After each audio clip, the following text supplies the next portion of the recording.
الحمدللہ وحدہ والصلاة والسلام علی من لا نبی بعدہ اما بعد فاعوذ باللہ من الشیطان الرجیم بسم اللہ الرحمن الرحیم قال النبی صلی اللہ علیہ وآلہ وسلم من یرد اللہ بہ خیرا یفقہہ فی الدین۔ رسول اللہ صلی اللہ علیہ وآلہ وسلم کا فرمان ہے کہ جس بندے کے ساتھ اللہ عز و جل بھلائی کا خیر کا ارادہ فرماتا ہے اس کو دین میں سمجھ عطا کر دیتا ہے۔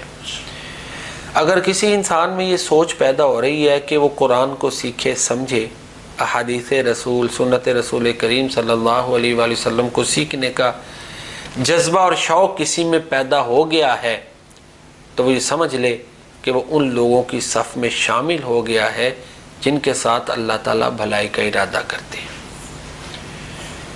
قرآن کریم کسی بھی عمر میں سیکھیں، اس میں کوئی مذائقہ نہیں ہے۔ ہاں ایک بات ہمارے ہاں برے صغیر میں خاص کر جو ایک پنچنگ کہہ لیں چیز ہے، تکلیف دہ ہے، وہ یہ ہے کہ یہاں پہ پابندی لگاتے ہیں جی قرآن ڈائریکٹ نہ پڑھیں، علماء سے ہی سیکھیں۔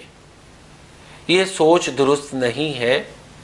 قرآن کریم پڑھیں، جہاں سے نہیں سمجھ آتا دیکھیں پیارے رسول کریم صلی اللہ علیہ وآلہ وسلم نے اس کی کیا وضاحت فرمائی ہے۔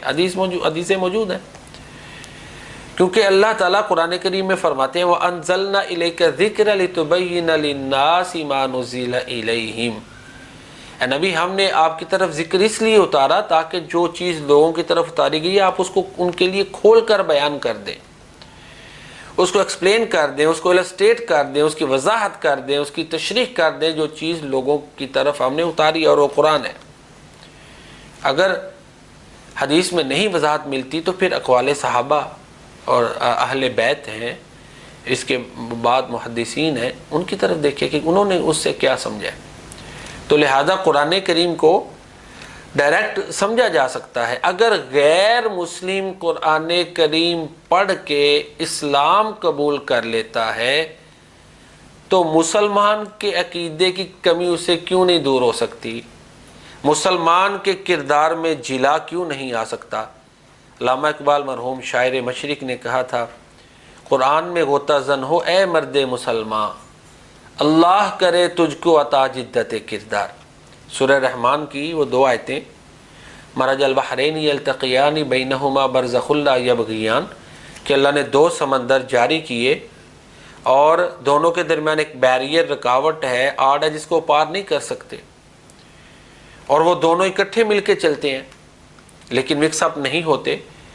اس آیت کو ایک غیر مسلم فرانس کا سائنسدان پڑھ کے اسلام قبول کر لیتا ہے کہ یہ اسی ذات کا کلام ہے جس نے سمندروں کو پیدا کیا ہے۔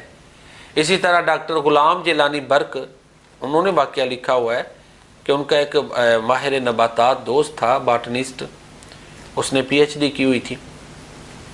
اسے انہوں نے بتایا کہ بھائی نباتات میں بھی جوڑوں کا نظام موجود ہے اور یہ چیز ہمارے قرآن کریم میں ہے۔ وہ حیران ہوا کہ یہ چیز قرآن میں ہے۔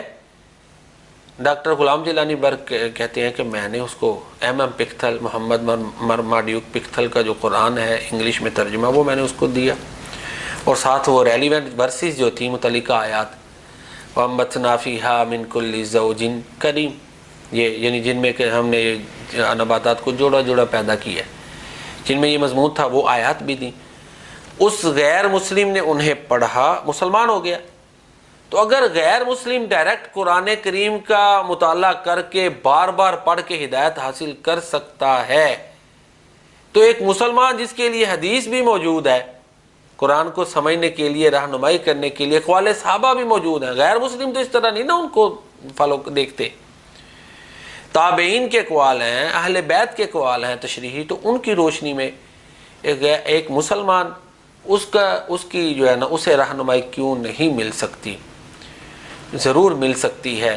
اور یہی وجہ اصل میں یہ بھی سمجھ میں آتی ہے کہ بعض لوگوں نے جو اپنی مرضی کی تشریحات کی ہیں نا، اگر وہ کھلی چھٹی دے دیں نا کہ بھئی ڈائریکٹ قرآن اور سنت سے اور حدیث سے استفادہ کریں تو پھر ان کی تشریحات کے اوپر بھی سوالات اٹھتے ہیں، اس لیے وہ رکاوٹ جو ہے نا وہ ڈالتے ہیں۔ تو جس شخص کو اللہ تعالیٰ دین میں سمجھ عطا کرے، سمجھے اس کے ساتھ اللہ تعالیٰ نے بھلائی کا ارادہ کر لیا ہے۔ زیادہ مال کسی کو مل جائے اس کے بارے میں اللہ کے نبی نے یہ نہیں فرمایا، کسی کی شہرت اچھی ہو جائے اس کے بارے میں یہ نہیں فرمایا۔ تو جس بندے میں جذبہ پیدا ہو گیا نا، دین کی طرف مائل ہو رہا ہے، سیکھ رہا ہے، تو وہ سمجھے کہ اس کے اوپر اللہ کا خاص انعام ہو رہا ہے۔ اور جو دین سے دور جا رہا ہے، پہلے سیکھتا تھا اب دین سے دور بھاگ رہا ہے، تو وہ اپنا جو ہے نا وہ اپنا احتساب کرے، سیلف ریکننگ کرے، سیلف اسسمنٹ کرے، سیلف ایویلیویشن کرے کہ کہیں میں ان لوگوں میں تو نہیں شامل ہو رہا جن سے اللہ بھلائی کا ارادہ نہیں کرتے۔ تو اللہ کے نبی صلی اللہ علیہ وسلم کا یہ فرمان، مَن یرید اللہ بہ خیرا یفقہہ فی الدین، جس سے اللہ بھلائی کا ارادہ کرتا ہے اس کو دین میں سمجھ عطا کرتا ہے۔ دین کو سمجھنا چاہیے، کسی بھی عمر کی سٹیج میں سمجھیں۔ ائمہ کرام کی اگر ہم دیکھیں نا تو وہ بڑھاپے میں بھی دین سیکھتے رہے۔ امام ابو حنیفہ رحمۃ اللہ علیہ کے بارے میں کئی واقعات ایسے ملتے ہیں۔ تو اس لیے اس میں ہیزیٹیشن نہیں ہونی چاہیے، دین سیکھنے میں جو ہے وہ رکاوٹیں ان کو ختم کر کے دین کے ساتھ لگاؤ بڑھانا چاہیے۔ اللہ تعالی ہمیں دین سمجھنے کی توفیق عطا فرمائے۔ وما علینا الا البلاغ المبین۔